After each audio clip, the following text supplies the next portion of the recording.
Hello， 音乐台的朋友们，大家好，我是陈瑶。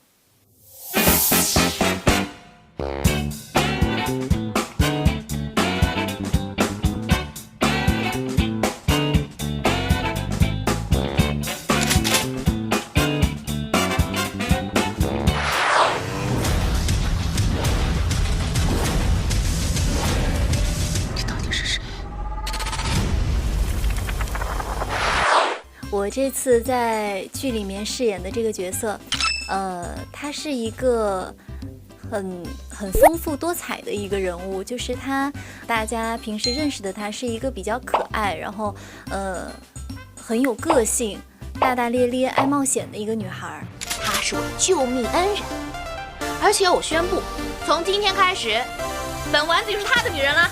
但是在她接手家族企业的时候，她又能够独当一面，然后也是非常的有勇气、有担当的一个，还挺不一样的女孩的。她平时说话的语气分两种，一种是私下里，就是可能在光哥面前的时候，就像粉丝一样，光大帅哥，就是大致类似于这样。然后可能她在工作的时候呢，就是尽量的让自己比较的稳定。然后自信。我不管以前怎么样，我只知道现在志成集团每年都要为侯四海的杀子多付200万的成本。我劝你好好想想清楚。我想得很清楚了，您要是想得不清楚，我可以告诉你，后果就是侯四海会成为过街老鼠，人人喊打。那我们就例会上见吧。好，例会见。没想到你个子小小，发起脾气来也挺凶的。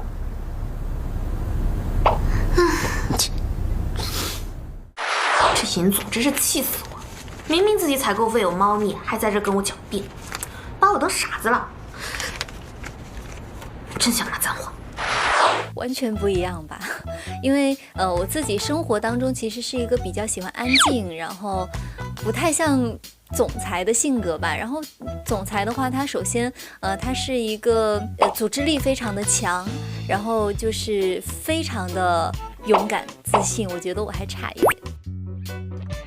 就是我自己特别爱吃火锅，然后我有的时候就会强迫我的工作人员跟我一块儿去吃火锅，因为有的时候就我朋友嘛，你经常叫他去吃火锅，他可能就不愿意跟我去了。但我的工作人员也非常的嫌弃我，如果我叫的次数比较多的话，他们还是会这样，但我自己就会很坚持，如果特别想吃的话。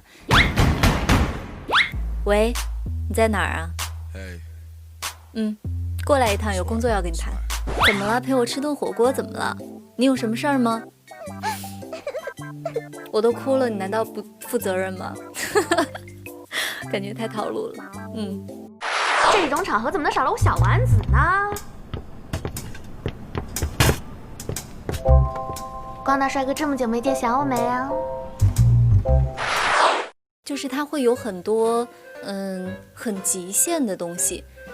一个是可能就是我开场的时候是在其实是很高的一个天台上面走那个独木桥，这个其实挺恐怖的。然后还有就是它有一些赛车的环节，有一些漂移呀或者什么的这些镜头，是我之前拍的角色当中没有接触到的。因为我们这部戏里面有一个主要的场景，就是在一个烧烤摊儿，叫地地道道。然后那里边吧，光哥就是伟霆哥，他经常烤串儿、烤烧烤，然后就大家每次去那儿拍戏就特别开心，因为就是拍完戏之后就会有成品的一堆烧烤，然后大家就放到桌子上面吃。有一段时间我们就吃烧烤还吃的挺频繁的，我觉得这是挺开心的一个事儿。从天而降一个水泥桶有多危险？要不是光大帅哥救我们俩现在早就没命了，是吧？是。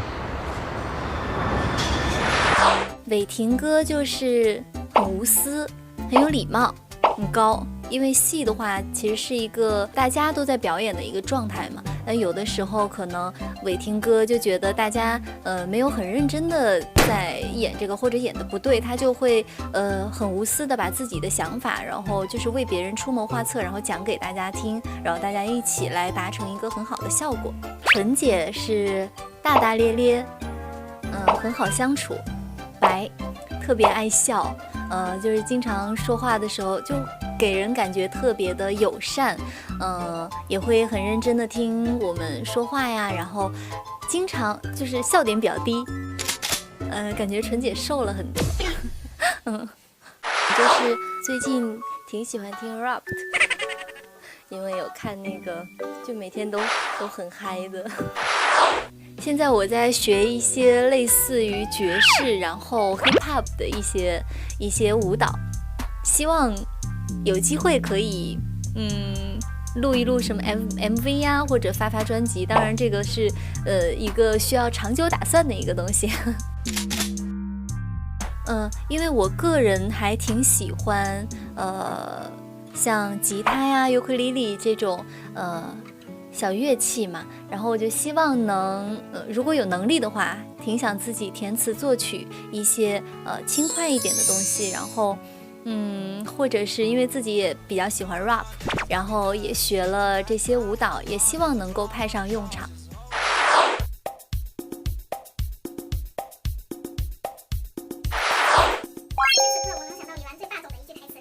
光大帅哥，就算你不喜欢我也没关系，我喜欢你就行了。如果肉肉变成人，请用3个词形容一下他的性格。臃肿，腻，可爱。觉得自己长得最像什么动物？小猫。猫的哪些特征跟自己最像？爱睡觉，馋，可爱。吃火锅一定要放的3种菜品。山药、虾滑、鱼。自拍最爱用的姿势是？微笑。自拍后修图必修的位置是？眼睛。KTV 必点的一首歌是？月半小夜曲。但我的心每分每刻仍然被他自由。每天沉迷手机的大概时长是？3、4个小时。会。那个剁椒芋头。几个小时的睡眠能够满足？其实我觉得8、9个小时就够了，就也挺长的，是吧？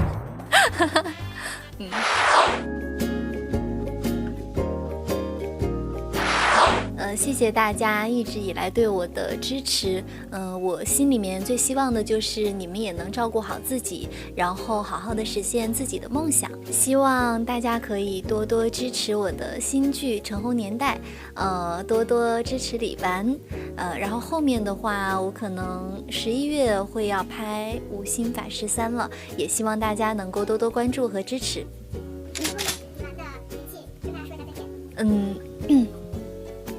再见。